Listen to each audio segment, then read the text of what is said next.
बोलण्यासारख्या गोष्टी बऱ्याच आहेत. थोड्याफार मी आता बोलणारच आहे. हेही आपल्याला माहिती आहे की कोविडचा विषय निघाल्यानंतर कोविड काळामध्ये जी काही आपण लढाई कोविडबरोबर लढलो, प्रसंग बाका होता. मला तर प्रशासनाचा कसलाही अनुभव नव्हता आणि तशा त्या कठीण काळात म्हणजे कोणीही तोंड देऊ शकलेलं नव्हतं किंवा ज्यांच्या अनुभवाला हा कोविड आला नव्हता, अशा प्रशासन माहिती नसलेल्या माणसाच्या वाटेला पहिल्या 2-3 महिन्यातच कोविड आला. मला जे काही करायचं ते मी प्रामाणिकपणाने त्याही वेळेला केलं.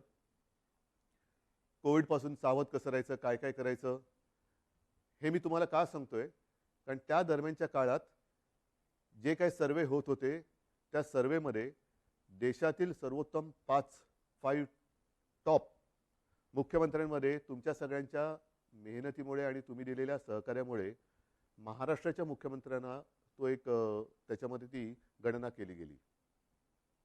साहजिकच आहे,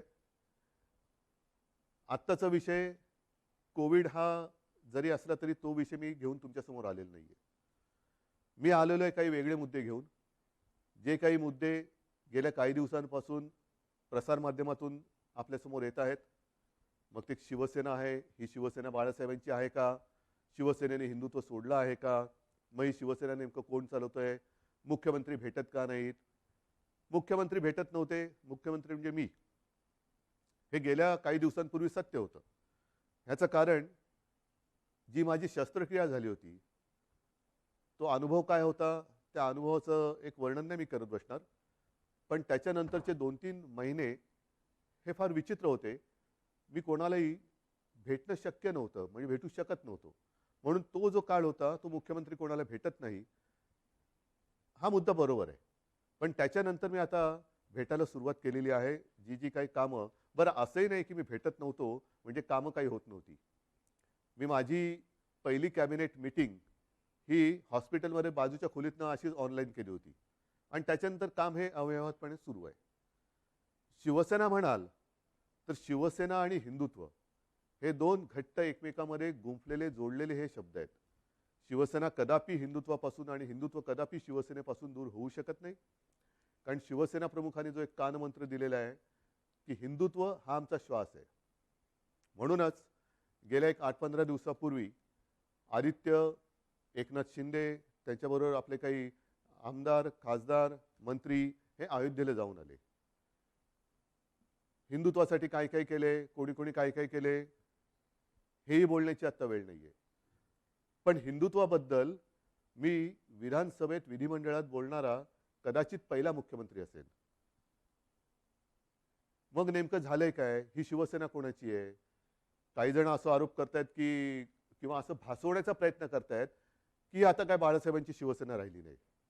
ठीक आहे ना, बाळासाहेबांची शिवसेना आणि आत्ताच्या शिवसेनेत फरक काय नेमका? असं काय मी नेमकं केलेलं आहे की शिवसेना ही बाळासाहेबांच्या विचारापासून दूर जात चाललेली आहे? त्यावेळेला जे विचार होते तेच आपण पुढे नेत आहोत. बरं, त्याच्यानंतर म्हणजे आपल्यातून बाळासाहेब 2012 साली गेले. 2014 साली आपण एकाकी लढलो होतो. तेव्हाही आपण हिंदूच होतो, आत्ताही हिंदूच आहोत, उद्याही हिंदूच राहणार आहोत. मुद्दा, विचार हा तोच राहणार आहे, तोच असणार आहे. पण 2014 साली सुद्धा जी लढलेली शिवसेना होती आणि जिने एकट्याच्या ताकदीवरती प्रतिकूल परिस्थितीत 63 आमदार निवडून आणले आणि ते 63 आमदार आल्यानंतर त्यातले काही नंतर जे मंत्री झाले ती सुद्धा शिवसेना बाळासाहेबांच्या नंतरची शिवसेना होती. आणि त्याच्यानंतरची आत्तापर्यंतची वाटचाल म्हणजे मग मी आता गेली 2.5 वर्ष मी स्वतः मुख्यमंत्री आहे. माझ्यासोबत पहिल्या आणि आत्ताच्या मंत्रिमंडळातले जे काही सहकारी आहेत ते सुद्धा त्याच बाळासाहेबांच्या शिवसेनेतले सहकारी आहेत. म्हणजेच काय की पहिल्या प्रथम शिवसेना, हिंदुत्व, शिवसेना कोणाची, शिवसेनेने हिंदुत्व सोडले का, शिवसेना बाळासाहेबांची राहिली नाही का, मग आम्हाला ती बाळासाहेबांची शिवसेना पाहिजे.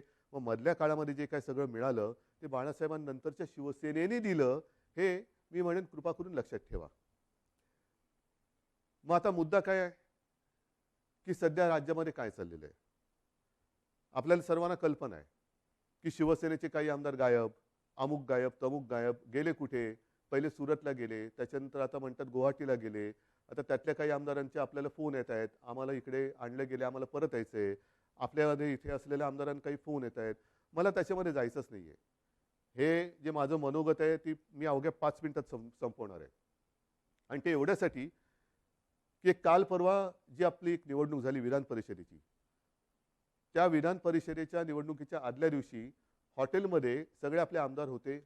मी तिकडे गेलो आणि म्हटली काय परिस्थिती, ही कोणती लोकशाही, ज्यांना आपण आपलं मानतो, शिवसैनिक मरवर मरतात, राबतात, निवडून देतात, जनतासुद्धा शिवसेनेच्या विचारावरती विश्वास ठेवून त्यांना निवडून देते.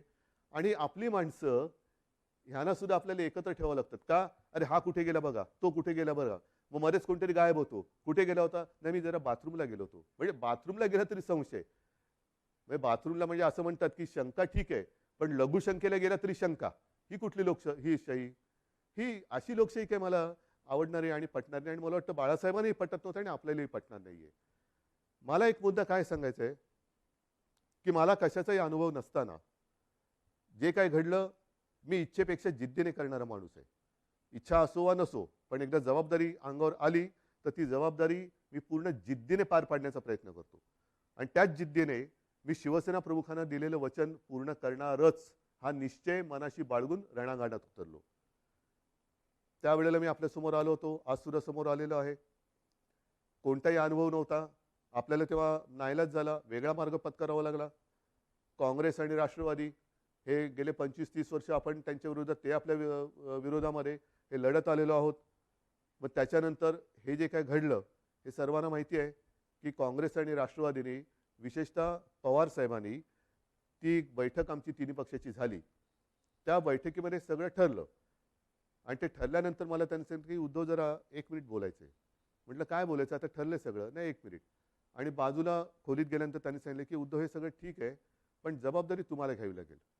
म्हटलं का? तर तसं नाही म्हणे, आमच्याकडे पण ज्येष्ठ लोक आहेत, काँग्रेसकडे पण ज्येष्ठ लोक आहेत आणि शिवसेनेकडनं जर तुम्ही नसाल तर ते पुढे चालणं हे कठीण आहे. मी म्हटलं पवार साहेब काय मस्करी करता का? मी आत्तापर्यंत महापालिकेत सुद्धा महापौर जिंकल्यानंतर अभिनंदन करायला जातो. म्हणजे साधा महापालिकेत न गेलेला माणूस मुख्यमंत्री कसा होणार? ते बोलले नाही नाही तुम्हाला हे करावं लागेल. ठीक आहे, जिद्द केली जिद्द. मग पवार साहेबांनी, सोनिया गांधींनी विश्वास टाकला माझ्यावरती. सोनियाजी सुद्धा मध्ये मध्ये कधीतरी आपुलकीने फोन करत असतात, विचारत असतात. एक गोष्ट लक्षात घ्या की कोणताही अनुभव नसलेला माणूस इकडे बसवणं, त्याच्या मागे नुसता स्वार्थ हा विचार नाहीये. पण एक राजकारण म्हटल्यानंतर राजकारण कुठेही कसंही वळण घेऊ शकतं, पण त्या वळणाला सुद्धा अर्थ पाहिजे. उगाच काहीतरी रडकुंडीचा घाट जो म्हणतो ना, तिकडनं पोलादपूर पासून आपल्या ह्याला महाडपासून वरती महाबळेश्वरला जाताना रडकुंडीचा घाट, जो वळण वळण वळण वळण म्हणजे गाडी चालवता चालवता गाडीचा चालक हा रडकुंडीला येतो. तसं हे वळणदार राजकारण कोणाच्याच उपयोगाचं नाहीये. आजपर्यंत ह्या सगळ्यांनी मला खूप सहकार्य केलेलं आहे. प्रशासनाने तर कमाल केलेली आहे. प्रशासनाने तर मला सांभाळत काय योग्य काय अयोग्य हे सुद्धा सांगण्याचा प्रयत्न केलेला आहे. आज मी नेमकं काय बोलणार आहे?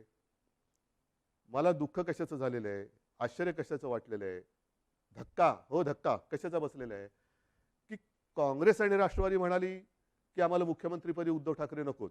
तो त्यांचा विचार आहे. दोन्ही पक्ष स्वतंत्र आहेत. ठीक आहे, सत्तेच्या तडजोडीसाठी आपण एकत्र आलो होतो असं जे काही इतर जण म्हणतायत, त्यांच्याप्रमाणे सत्तेच्या साठी आपण एकत्र आलो होतो. पण आज सुद्धा सकाळी कमलनाथजींनी मला फोन केला होता. कालच सकाळी शरद पवारजींनी फोन केला. मला म्हणाले उद्धव आम्ही तुमच्या सोबत आहोत. हा त्यांच्या भरोश्याचा विषय आहे.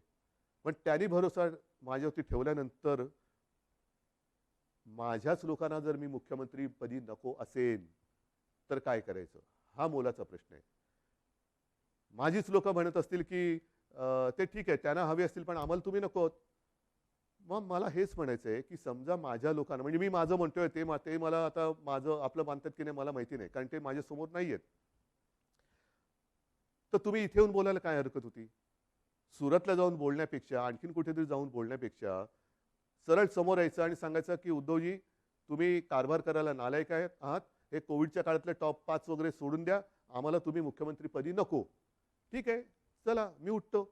आणि आज सुद्धा मी तुम्हाला सांगतो, जर त्याच्यापैकी एकाही आमदाराने समोर येऊन मला सांगितलं किंवा जर त्यांनी स्टेटमेंट दिलं की उद्धव ठाकरे मुख्यमंत्री पदावरती नकोत, तर मी आत्ता मुख्यमंत्री पदाचा राजीनामा द्यायला तयार आहे. आणि ह्याच्यावरती विश्वास नसेल तर आज आपली फेसबुक लाईव्ह झाल्यानंतर आज संध्याकाळपासून मी माझा मुक्काम वर्षावरनं मातोश्रीला हलवत आहे. मला कोणताही मोह नाही. मी ओढून ताणून खुर्चीला चिकटून बसणारा नाही. मी शिवसेना प्रमुखांचा पुत्र आहे. कोणताही मोह मला खेचू शकत नाही, अडवू शकत नाही, थांबवू शकत नाही. पण हे माझ्या समोर येऊन बोला. उगाच काहीतरी शिवसेनेशी आम्ही गद्दारी करणार नाही, पण ही शिवसेना आहे, आमची शिवसेना. कशाला तुम्ही हे करताय? या सगळ्या करण्यावरनं नुकसान कोणाचं होतं आहे? एक जी गोष्ट आपण लहानपणापासून ऐकत आलेलो आहोत, कुऱ्हाडीचा दांडा गोतास टाळ. तीच परिस्थिती ही आहे. ती काही जणांना ही म्हण माहिती आहे, पण त्या म्हणीमागची गोष्ट नाही माहिती आहे. ती गोष्ट अशी आहे की एकदा एका जंगलामध्ये एक लाकूड तोड्या झाड तोडत होता. म्हणजे त्याच्या कुऱ्हाडीचे घावच घालत होता. सगळे पक्षी त्याच्यावरती राहणारे हे कासावीस झाले की आपला आसरा असलेले हे झाड आता तुटणार, कोलमडून पडणार.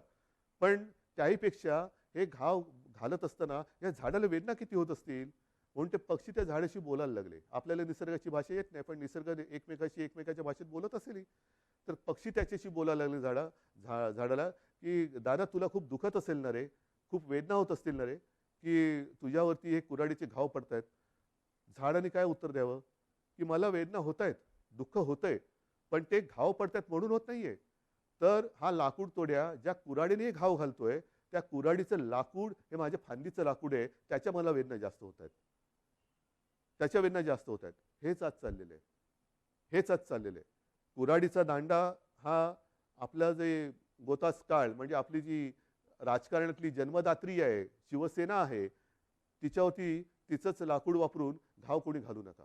या समोर बसा, मी देतो राजीनामा. चला, मी तुमच्या हातामध्ये आज मी माझ्या राजीनाम्याचं पत्र तयार करून ठेवतो आहे. जे आमदार गायब आहेत किंवा त्याने गायब केलेलं आहे त्यांनी यावं आणि माझ्या राजीनाम्याचं पत्र घेऊन राजभवनमध्ये जावं. मी का नाही जात? कारण मला कोविड झालंय. त्यातून राज्यपाल महोदय म्हणाले की उद्धवजी को खुद को आने दो, चलो मैं भी आने के लिए तैयार हूं. मी यायला तयार आहे. म्हणून मी पुन्हा एकदा सांगतोय की ही कुठेही आगतिकपणा नाही, हा कुठेही अगदी लाचारीचा प्रसंग नाही किंवा मजबुरी तर अजिबात नाहीये. कारण आजपर्यंत अशी अनेक आव्हानं बिनसत्तेची आपण पेललेत. हे काय मोठं आव्हान आहे? काय होईल जास्तीत जास्त? परत लढू. जोपर्यंत माझ्यासोबत शिवसेना प्रमुखांनी जोडून दिलेला सारा शिवसैनिक आहे तोपर्यंत मी कोणत्याही संकटाला भीत नाही. मी आव्हानाला सामोरा जाणारा माणूस आहे. त्याच्यामुळे कोणतेही आव्हान हे घाबरून त्याला पाठ दाखवणारं नाहीये. हे जसं मी मुख्यमंत्री पदासाठी बोलतोय तसंच मी आज माझ्या शिवसैनिकांना सुद्धा आवाहन करतोय. कारण का तर ही शिवसेना बाळासाहेबांची शिवसेना राहिली नाही असं काही जे आरोप करतायत त्याला सुद्धा माझ्याकडे उत्तर आहे. ज्या शिवसैनिकांना असं वाटत असेल की मी शिवसेनेचं नेतृत्व करायला नालायक आहे, त्याला मला सांगा, मी हेही पद सोडायला तयार आहे. मी शिवसेना पक्षप्रमुख पद पण सोडायला तयार आहे. पण हे सांगणारा विरोधक नाही. नाहीतर असे फडतूस लोक खूप आहेत. त्यांच्या सांगण्यावरनं किंवा त्यांच्या त्या काय ते ट्रेंडिंग ट्रोलिंग ट्विटर फिटर ह्याच्यासाठी मी काय त्यांना मी बांधलेलं नाहीये. मी माझ्या शिवसैनिकाला बांधलेलं आहे. आणि शिवसैनिक सुद्धा या भानगडीत पडणारा नाहीये. कारण तो फेस टू फेस संकटाला सामोरं जाणारा शिवसैनिक आहे. म्हणून त्यांनी सांगावं, मी दोन्ही पदं सोडायला तयार आहे. पण मी मुख्यमंत्रीपद सोडल्यानंतर जर शिवसेनेचा मुख्यमंत्री होत असेल मला आनंदाने मान्य आहे. पण त्याही पलीकडे जाऊन केवळ मी मुख्यमंत्री नको, दुसरा कोणी असला तरी चालेल, पण शिवसेनेचा म्हणजे उद्धव ठाकरे मुख्यमंत्री नको, दुसरा कोणी चालेल, चला तेही मला मान्य आहे. पण एकदा मला समोर येऊन सांगा. हे इकडून तिकडून नाही, आमचं तुमच्याबद्दल काहीच म्हणणं नाही आहे. पण तसं नसेल तर जोपर्यंत मी खुर्ची अडवून ठेवले तोपर्यंत काय होणार? काहीच होणार नाही. म्हणून एकदा ठरवूया, तुम्ही या किंवा तिकडनं फोन करा आणि सांगा की तुमचं आम्ही फेसबुक लाईव्ह पाहिलं, चॅनलच्या माध्यमातून पाहिलं, फेसबुकच्या माध्यमातून पाहिलं. आम्हाला तिकडे यायला संकोच वाटतो, पण तुम्ही म्हणालात त्याच्याप्रमाणे तुम्ही आम्हाला नकोत. हे स्पष्ट सांगा. मी या क्षणाला मुख्यमंत्रीपद सोडायला तयार आहे. आणि म्हणून बांधवांनो आणि भगिनीनो एकच सांगेन, शेवटी ही पदं येत असतात, पदं जात असतात. आयुष्याची कमाई काय? पदं नसतात. पदावरती बसल्यानंतर जे तुम्ही काही काम करता त्याच्यानंतर जनतेची प्रतिक्रिया काय असते ही आयुष्याची कमाई असते. आणि या 2.5 वर्षामध्ये जे प्रेम तुम्ही मला दिलत, कुठे झाली हो आपली भेट? पण ह्याच माध्यमातून मी तुमच्याशी बोलत आलो. आणि अनेक जणांनी मला सांगितलं की उद्धवजी तुम्ही बोलताना आमच्या कुटुंबातला एक माणूस आमच्याशी बोलतोय असं वाटतं. हे भाग्य मला नाही वाटत ह्याच्यापेक्षा आणखीन काय असू शकेल. ज्यांची ओळख पाळख नाही, दूर कुठेतरी राहतात, अगदी मुंबईत राहिले तरी भेटीचा कधी योग येईल असाही भाग नाहीये. पण या माध्यमातून जेव्हा मी तुमच्याशी बोलतोय तेव्हा तुम्ही आमच्या कुटुंबातले वाटतात. हीच तर आयुष्याची कमाई आहे आणि ही आयुष्याची कमाई माझ्यासाठी तरी भरपूर आहे. मुख्यमंत्रीपद हे तेव्हा अनपेक्षितपणाने आलं. आत्ता सुद्धा मी यायला चिकटून बसत नाहीये. जर तुम्ही सांगाल मी आत्ता त्याच्यावरनं पायउतार तयार आहे आणि हे माझं नाटक नाही, अजिबात नाटक नाही. कारण नाहीतर म्हणतील की काय हे असं करायचंच होतं. नाही, मला काय म्हणायचंय की तुम्ही संख्या किती कोणाकडे आहे हा गौण आहे विषय माझ्याकडे. शेवटी ही जी काही लोकशाही आहे त्या लोकशाहीमध्ये संख्या ज्यांच्याकडे अधिक असते तो जिंकतो. मग ती तुम्ही संख्या कशी जमवता? प्रेमाने जमवता, जोर जबरदस्तीने का धमक्या दटवण्या देऊन जमवता, हे नगण्य असतं. पण समोर उभी केल्यानंतर डोकी मोजली जातात आणि अविश्वास ठराव मंजूर किंवा अमंजूर होतो. मला मी ज्यांना माझे मानतो त्यांच्यापैकी किती जण तिकडे गेलेत, किती जण माझ्या विरुद्ध मतदान करतील, नाही. एकाने जरी माझ्या विरुद्ध मतदान केलं तरी ते माझ्यासाठी लाजिरवाणी गोष्ट आहे. आणि म्हणून मला हे एकही मत माझ्यावरती त्यांना अविश्वास ठराव दाखवण्याची वेळ येऊ नये म्हणून त्यांनी मला सांगावं. मी कुठेही त्या नावाचा उच्चार करणार नाही, वाच्यता करणार नाही. तुम्ही सांगा मी मुख्यमंत्रीपद सोडलं, बस. ह्याच्यावर आणखीन काय सांगू? मी माझं मन घट्ट करून तयारीने बसलेलो आहे. मात्र बांधवांना आणि भगिनींना एकच सांगेन की जे प्रेम तुम्ही आजपर्यंत दिलं, उद्या मी सांगितलेलंच आहे की मुख्यमंत्रीपदी माझी राहायची अजिबात इच्छा नाही. पण त्याच्यानंतर सुद्धा जेव्हा जेव्हा आपली भेटगाठ होईल ती मात्र जसा मी फिरत जाईन तशी प्रत्यक्ष होईल. तेव्हा मात्र तुम्ही हे दाखवत असलेलं प्रेम हे सदैव असंच कायम ठेवा एवढीच विनंती करतो. धन्यवाद. जय हिंद, जय महाराष्ट्र.